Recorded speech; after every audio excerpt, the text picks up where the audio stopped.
All right, welcome back. Let's talk about motivation. How do we pluck up the motivation to get started with doing the thing that we're doing? I think the first tip is to recognize that we only need motivation to do the things that we don't enjoy doing. And so really what we want to be optimizing for while we're doing our side hustle is having fun along the way. And this is a thread that I'm going to keep on returning to throughout this class. If we can enjoy the stuff that we're doing, we're less likely to feel like we need motivation to do the thing.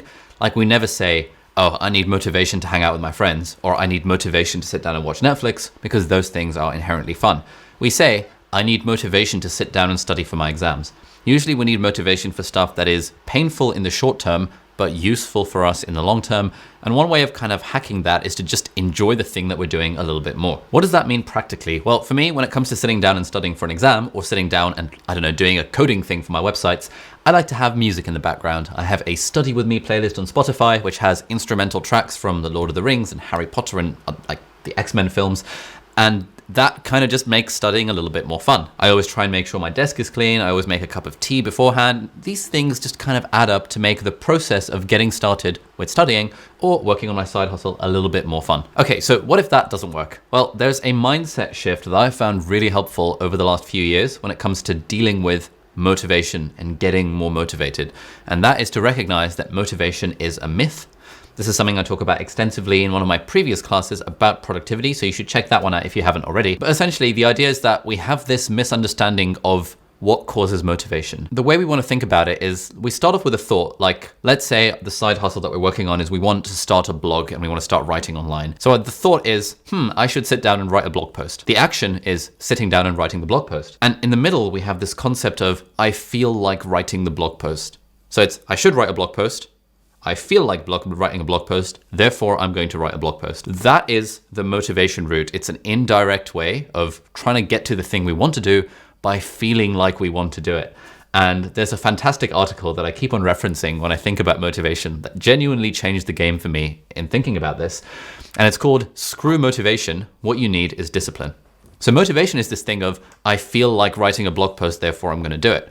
Motivation is, I feel like going to work, therefore I'm going to work. Motivation is, I feel like brushing my teeth, therefore I'm going to brush my teeth. Discipline, on the other hand, is, I might not feel like going to work, but I'm going to go to work anyway. Discipline is, I might not feel like brushing my teeth, but I'm going to do it anyway because I'm an adult and, I don't just do the things I feel like in a given moment. And instead, I do the things that I know I need to do, like brushing my teeth and going to work. And it's the same for working on side hustles. Like for me, when it comes to sitting down and making a YouTube video or making a class like this, I might not feel like it in the moment. And I'll be honest, just before sitting down to film this, I was like, I don't really feel like sitting down and filming. But because I'm disciplined, I just kind of do it anyway. And now that I've started doing it, it's actually quite fun. And I love hearing the sound of my own voice. And this is kind of nice. I like talking to a camera. So that's a really useful mindset shift. But what else can we do to hack motivation? Well, motivation, like we said, is, short-term pain for long-term gain. And so if we can make the action more pleasurable, like have more fun, we're more likely to be motivated. Equally, if we can make the outcome more obvious and more salient. The reason a lot of people struggle with studying for their exams is because often studying for your exam is like, I need to do it now so that 2 years from now when I have an exam, then I'll do better at it so that further down the line, I'll be able to get into a good university and get a good job, and the causality starts to break down.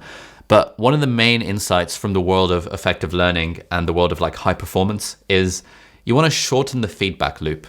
The reason we find it hard to study for exams is because the feedback loop is way too long.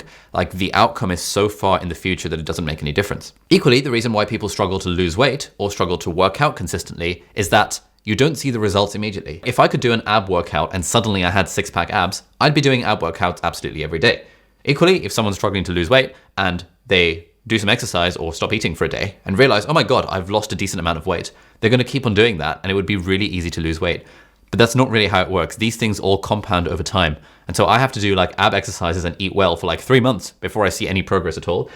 And because that 3 months is way too long, the feedback loop is too long, and therefore we are less likely to be motivated to do the thing. So when it comes to doing our side hustle and recognizing that sometimes we feel like we need the motivation to do it, how do we take advantage of this feedback loop?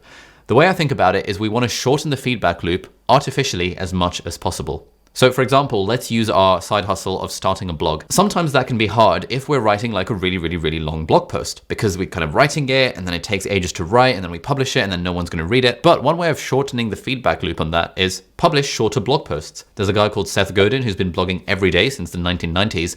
His blog posts are sometimes a paragraph long, sometimes even less than that. And he writes a post, he publishes it, he posts it to Twitter and his email list, and he gets feedback immediately. So that's a very short feedback loop, and that's the sort of thing that sustains motivation. Let's say you want to write a longer blog post. What you can do is you can turn that blog post into a series of shorter ideas, and you can share those on Twitter or on your Instagram story. And again, you've just shortened the feedback loop. You're getting like real-time feedback as you're writing the thing. It feels good.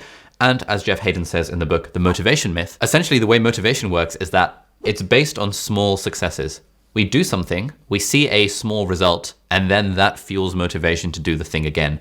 We don't wait for motivation to strike, because motivation's never going to strike unless we actually do the thing and get the small successes. So yeah, shorten the feedback loop as much as you can, and depending on whatever your side hustle is, there are ways of doing that.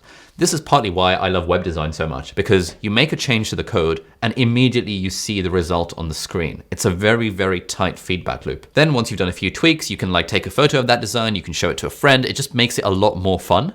Whereas if you're like trying to code and you're just sort of tinkering away in your text editor and you're not looking at the results of what you're doing as you go along, it's a lot harder to motivate ourselves to actually do it. So overall, the way we get motivated is number one, the mindset shift that, screw motivation, what we need is discipline, but also recognizing that that's a gold standard. And if we enjoy the things that we're doing more or tighten the feedback loops, that's more likely to get us motivated to pursue our various side hustles.